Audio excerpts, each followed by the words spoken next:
¿Qué tal? Buenos días. Muchas gracias por la invitación. Gracias, Juan Carlos, por la presentación. Pues básicamente lo que vamos a conversar es acerca de los niños que llegan a la consulta de ortopedia con dolores en el cuerpo que están asociados a una práctica deportiva intensa y de cómo estos niños presentan o dan señales del cansancio, de dolor, y que en muchas ocasiones, no solamente los papás, los entrenadores les exigen que sigan. Entonces son detalles que es bueno que tengamos un consenso, porque no existe todavía acá local al respecto de ese tema. Más vinculado lo tengo al fútbol y al béisbol, que son las dos prácticas que estamos viendo últimamente han aumentado más. Pero en todos los deportes lo tengo en natación, lo tengo en baloncesto, lo tengo en los artes marciales. Y es interesante porque se repite un concepto que el niño que es deportista, el adolescente deportista, tiene esta idea de que si él lo sacas de la cancha ya, no va a servir. Y aunque tenga dolor, quieren insistir. Entonces tenemos la obligación de tenerlos antes de que pues, se presente una mayor situación o lesión. El precepto biológico que viene desde antes de 1860 por allá, que se establece en las bases de la pediatría en Estados Unidos, pues nos dice que los niños no son adultos pequeños, y esa es la máxima. El cuerpo de un niño es distinto, está creciendo. O sea, el concepto de crecimiento y desarrollo cambia totalmente las propiedades del sistema musculoesquelético. Sí, soy fanático de Star Wars. Entonces, básicamente, nosotros estamos observando que se encuentran cada vez más lesiones. O sea, la actividad física debe ser, aparte de que es necesaria para un buen crecimiento y desarrollo, debe ser también sostenida en el tiempo para poder alcanzar estas metas que muchos sueñan de que quieren ser atletas profesionales. Sin embargo, dejamos de lado la precaución debida para evitar lesiones que son propias de los huesos en crecimiento, con este tipo de fractura tipo Salter 4 en una niña que estaba jugando fútbol en la cancha y que le metieron una patadita mientras corría. Entonces, si ustedes comprenden que el hueso de esta niña de 12 años va a responder diferente al hueso de un paciente adulto, pues el manejo también debe ser distinto. ¿Ok? Siempre van a existir diferencias. Los huesos, aparte de que son más pequeños, no es que no tengan la misma forma, pero tienen otras propiedades distintas. Nosotros tenemos que recordar, mayormente cartílago, mucho más blando, más tolerante al trauma torsional, y en los extremos de los huesos largos y en algunas otras partes de los huesos especiales están las zonas donde el hueso va a crecer y va a continuar su proceso. Pesan menos porque tienen más agua, pero son más blandos y flexibles.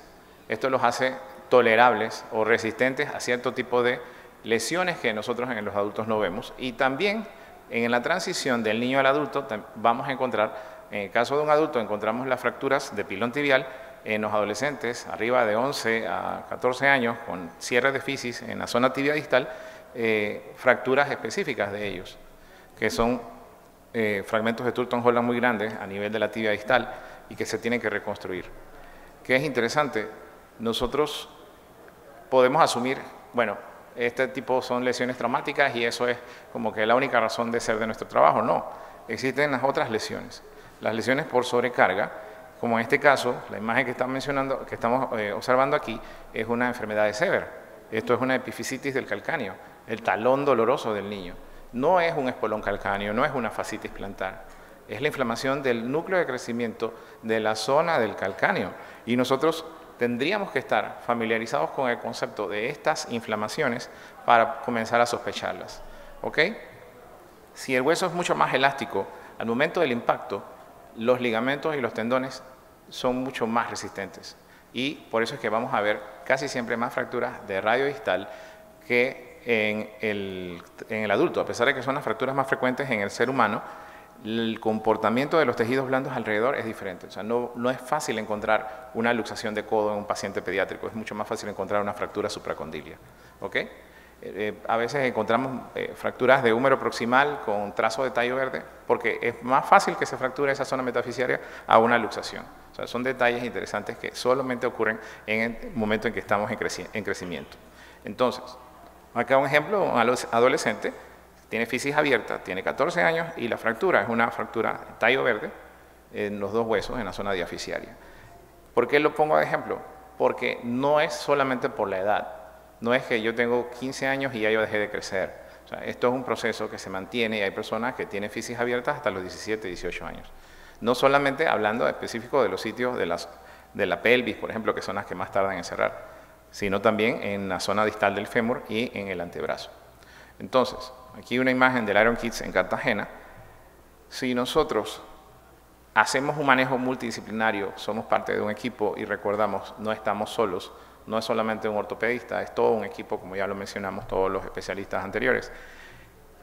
Los niños van a dedicarse a una práctica que debe ser sana, debe ser continua, pero fíjense lo que dice, los padres y los entrenadores de estas actividades usualmente son los principales promotores. Si el niño no disfruta lo que está haciendo, pero quiere ganarse el amor, la atención o el cariño de los adultos que están a su alrededor, se va a sacrificar. Entonces, alto, las cosas acorde a su edad. 21 kilómetros para un chiquillo de 14 años, si no está bien preparado, no le estás haciendo bien. En 7 años le pones la pisada, la distancia entre un paso y el otro, nosotros como adultos la podemos, hasta dependiendo de la estatura, triplicarla. Entonces, 2 pasitos de un bebé, a veces no llegas a 30 centímetros. Son detalles que eso es lo que hace que se presenten las lesiones por sobrecarga, más que todo por exceso de trabajo. Entonces, son lesiones repetitivas, los huesos y los músculos se comienzan a inflamar, y usualmente en las zonas donde está el cartílago de crecimiento y a sus alrededores es donde pueden presentarse las lesiones. El problema, cuando se afecta el sitio de crecimiento, el adulto va a terminar con una deformidad.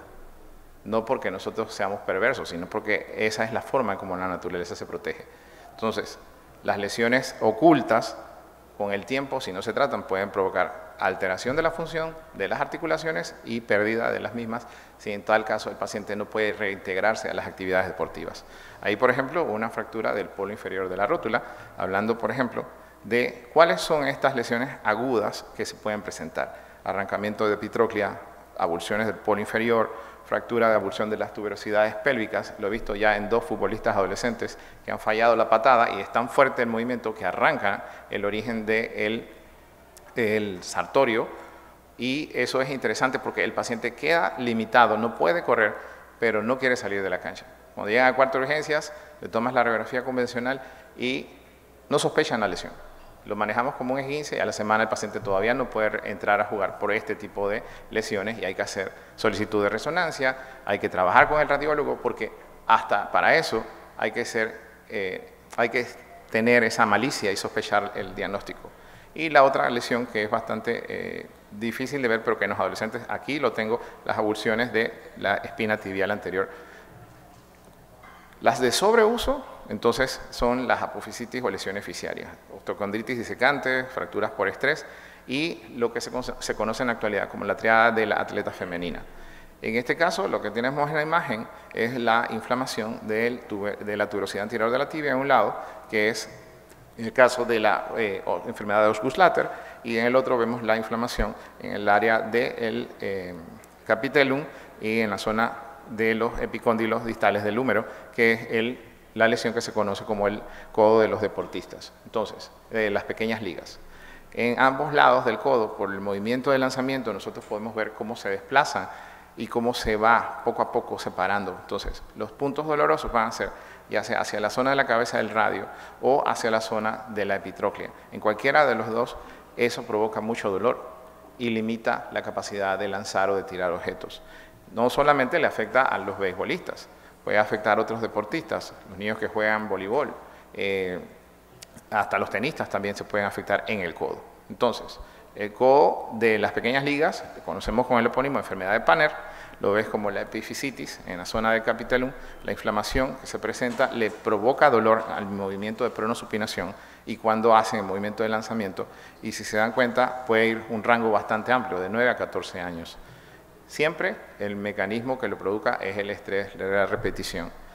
Dolorimiento hacia la zona radial y en el caso de que sea en la epitróclea se ve claramente la inflamación. Esto puede ser tan severo que en uno de los lanzamientos la epitróclea puede entonces avulsionarse que es lo que habíamos visto, convertir una lesión de sobreuso en una lesión aguda. Y ahí sí corremos y tendríamos entonces que fijarla. Los niños que son pitchers tienen más presencia de esta lesión que los que son catchers, pero siempre asociado más que todo con el béisbol. ¿Cuáles son estos factores que están vinculados? Pues los que dependen de la misma condición de hueso, pues la fisis, los movimientos inadecuados del lanzamiento, la debilidad de los miembros inferiores. Estamos hablando entonces de que la fisioterapia está vinculada con esto para mejorarlo. Y los extrínsecos, pues ya es el sobreuso, utilizo excesivamente a este paciente, a este niño en la cancha porque me resulta muy bueno, elección del picheo, la altura del montículo y una mala mecánica de lanzamiento. Siempre el tratamiento primero se orienta a el manejo conservador, reposo, el antiinflamatorio, si no es alérgico, AINES, cambio de posición y actividad, terapia física y la evaluación de la mecánica del picheo. A mí me llamó mucho la atención cuando estuve en Estados Unidos, la oportunidad de estar en el Instituto Rubin en Baltimore, tenían una sección dedicada solamente a rehabilitación de pequeños deportistas y tenían una zona donde ponían a los chicos a lanzar y los medían y los filmaban y les hacían todo antes de permitirles regresar a jugar, porque se toman muy en serio su trabajo, una cosa impresionante. Yo decía, wow, pero para un niño, dice, no, es que estos son niños que tienen posibilidad de alto rendimiento. La recomendación que nos dan entonces en las pequeñas ligas americanas, fíjense, de 7 a 8 años no más de 50 lanzamientos. Entre un juego y otro, pues los descansos correspondientes.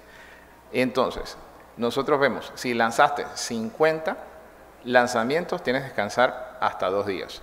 Y así vas progresivamente aumentando. Los adolescentes, hasta 95 lanzamientos y 17 y 18 años, 105 lanzamientos.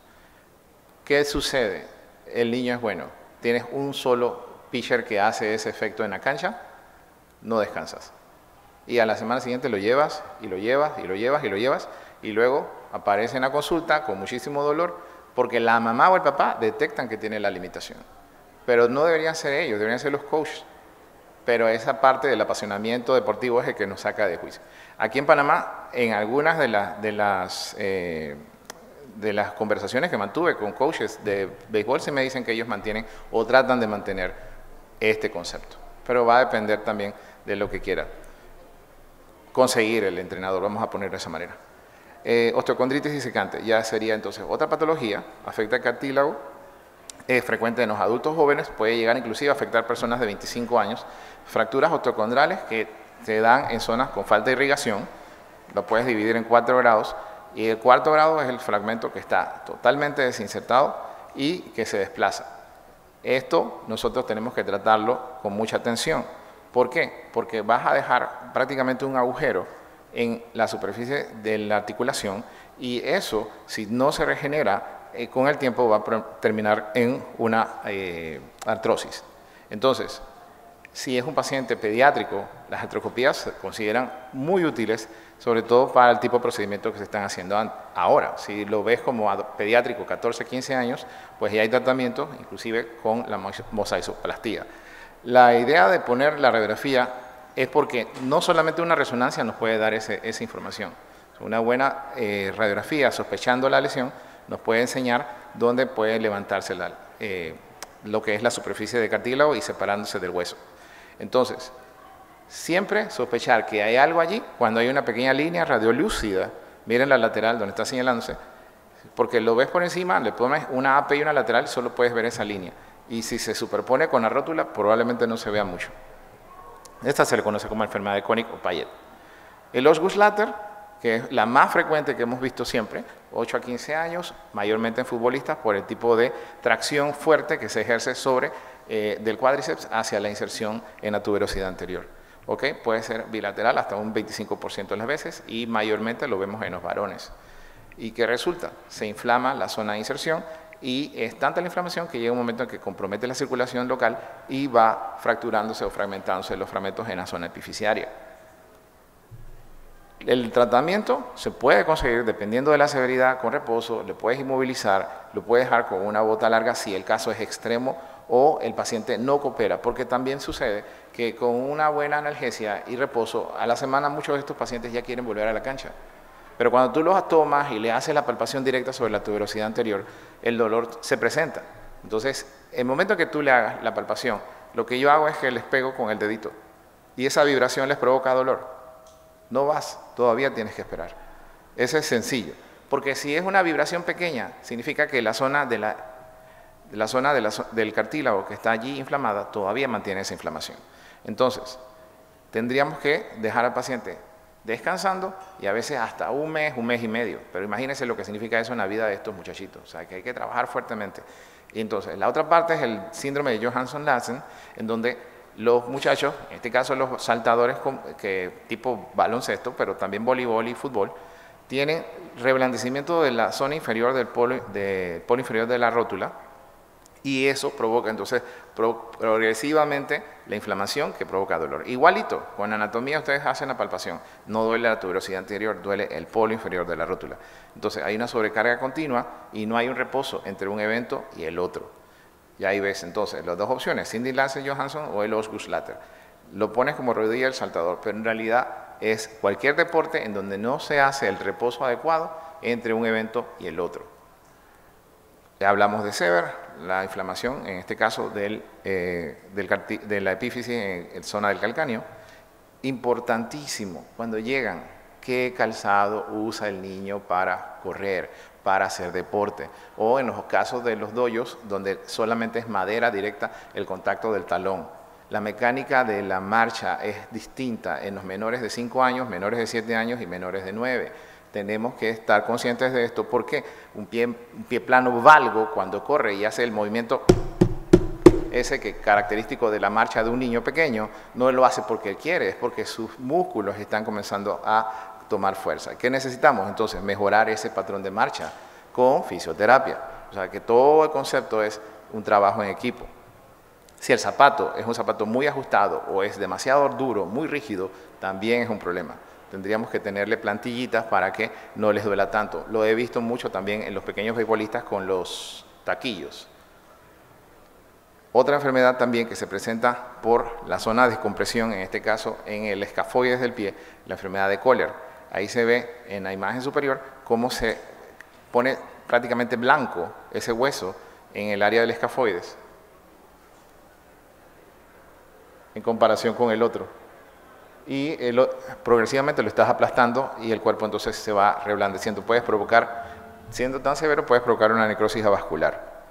Entonces, el dolor es en el pie, en la zona del medio pie, y cuando hace actividad física, cuando se para de puntillas, el paciente no tolera. Eso es importantísimo. Puede ser hasta bilateral, en un 20% de los casos, niños más pequeños de 4 a 9 años, y nosotros lo que tenemos que vigilar o sospecharlo, porque una vez que ese escafoide afecta su anatomía o se comprime, la mecánica de ese pie está comprometida para siempre. Esto es nada más para recordar cuáles son los sitios donde normalmente se va a presentar este tipo de lesión por necrosis. La enfermedad de Perthes no está vinculada directamente con deporte. Hay muchas teorías, hay muchas hipótesis todavía, así que no la podemos poner como que es por una acción deportiva. Las zonas del codo, la zona del escafoide y la otra condición que se puede presentar son las fracturas por sobreuso. Esta triada de la atleta femenina llama la atención y tenemos que tomarla en cuenta. ¿Por qué? Porque hay cada vez más ligas deportivas de chicas y nosotros tenemos que ver que tiene que haber un balance siempre para que la atleta, la niña, alcance el máximo rendimiento sin afectarla a ella de por vida. Fíjense. Tienes una condición saludable, energía óptima, la persona va reduciendo su capacidad, su energía poco a poco y va a quedar entonces con cansancio, con alteraciones de la alimentación. Si tienes una condición, por ejemplo, para la salud del hueso, el hueso en condición óptima, pues tiene una buena masa, no hay datos de osteopenia, sin embargo, poco a poco puede ir perdiendo todos estos detalles hasta llegar a una osteoporosis, que es el caso más severo. Y en el caso del estado menstrual, la niña que tiene ciclos menstruales normales puede quedar en una amenorrea. Todo esto está vinculado, o sea, nutrición, actividad física, la calidad del hueso. ¿Y esto a qué se puede deber? Cuando hay exceso de actividad física y no hay descanso adecuado, no solamente se ven afectados los huesos, sino también las respuestas hormonales. Entonces, pensar, las niñas deben disfrutar el deporte, no es normal que estén con amenorrea. tienes que verificar qué está pasando con esa pérdida de interés por participar de las actividades o cuando tienen cansancio excesivo. Las fracturas de sobrecarga o estrés de todas las partes del cuerpo, lo más comunes, peroné, el hueso navicular y los huesos metatarsianos. Y se van a manifestar por dolor, que muchas veces pasan como un esguince o como un golpecito. ¿Y cuando las detectamos? Cuando llegan a la consulta ya con un callo formado. Entonces, ese tiempo pasó el paciente aguantando dolor. ¿Ok? Esto es importante porque no necesariamente tiene que ser por una patada o por un golpe directo. Puede ser también porque la mecánica de la marcha con un taco de fútbol o con un taco de béisbol cambia la forma en cómo el pie debe abrirse en el momento en que cae en la zona de los metatarsianos hacia el anterior. Lo mantienes con una punta cerrada y toda esa presión se va a manifestar usualmente entre el segundo y el tercer metatarsiano.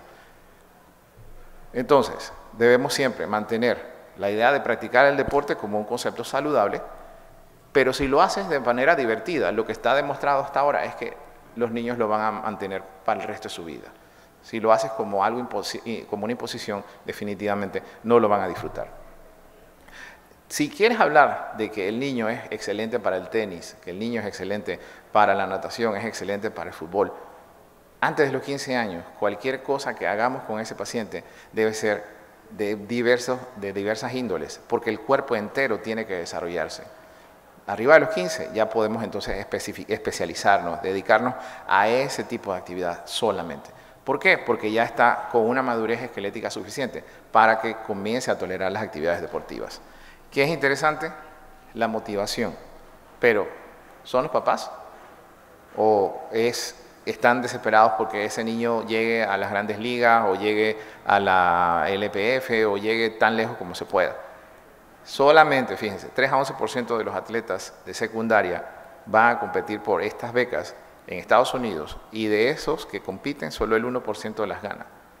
Entonces, frustran a los muchachos porque son buenos en actividad deportiva, los tenemos encasillados en que solamente pueden hacer esto y si no logran alcanzar estas metas, pues mínimo a los 16, 17 años ya está fracasado. Entonces, la parte psicológica es sumamente relevante. No podemos hacernos de la vista gorda. Tenemos que orientar a estas familias siempre hacia el bienestar de este paciente, de estos niños, porque nosotros queremos que ellos realmente sean adultos saludables y que puedan hacer deporte de manera sana. Siempre lo más importante, una nutrición adecuada, la monitorización ahora de hierro y calcio para evitar, por ejemplo, el concepto de la triada del atleta juvenil que por desnutrición puede caer en ella. Entonces, esta es una fotografía de 2002, Panamá quedó campeón en la serie de béisbol en Latinoamérica, en la serie mundial de béisbol. ¿Se llama serie mundial de béisbol? ¿Cómo se llama? No, porque la otra es la de Estados Unidos, eso es lo que me confunde. Entonces, prevenir lesiones por sobreuso, más del 50%, mal preparación, falta de calentamiento. Si tú entras a la cancha 5 minutos después que llegaste corriendo, definitivamente algo te puede suceder. Las horas de práctica deportiva en la semana deben ser iguales al número de años del paciente. Fíjense, 8 horas, 8 años, 6 horas, 6 años. Yo he tenido pacientitos, acá Juanqui no me deja mentir, que hacen béisbol, fútbol, taekwondo, natación y los fines de semana se los llevan a hacer equitación. Y quedas tú como que, wow, ¿qué pasó? ¿Cuándo tiene vida? Entonces, eso es importantísimo que nosotros como médicos lo tengamos claro, porque si lo excedemos, vamos a terminar siendo este tipo de lesiones. Entonces, 2 días a la semana sin actividad y por lo menos 3 meses en el año cuando hablamos de la especialización deportiva. ¿Qué pasa? Agarras al chiquillo que es bueno en fútbol, lo pones en 3 ligas a la vez y después te preguntas por qué está agotado, por qué se le fracturó la rótula, por qué tiene dolor en el pie. Entonces, mantener siempre la idea clara de que entre más diversión, más seguridad, mucho mejor el desarrollo de la habilidad deportiva del paciente, porque esto va a permitir que alcance con buen ánimo todas esas metas que nosotros esperamos, ¿sí? Cada vez que se propone esto, creo que deberíamos, como Sociedad de Ortopedia, en el capítulo de Ortopedia Pediátrica, conversar con los diferentes clubes de deportes para que se mantengan ciertos lineamientos o parámetros para que se cuide al paciente o al niño antes de que sea un paciente. La buena nutrición, la buena preparación siempre e incluir también siempre a la familia entera. Gracias.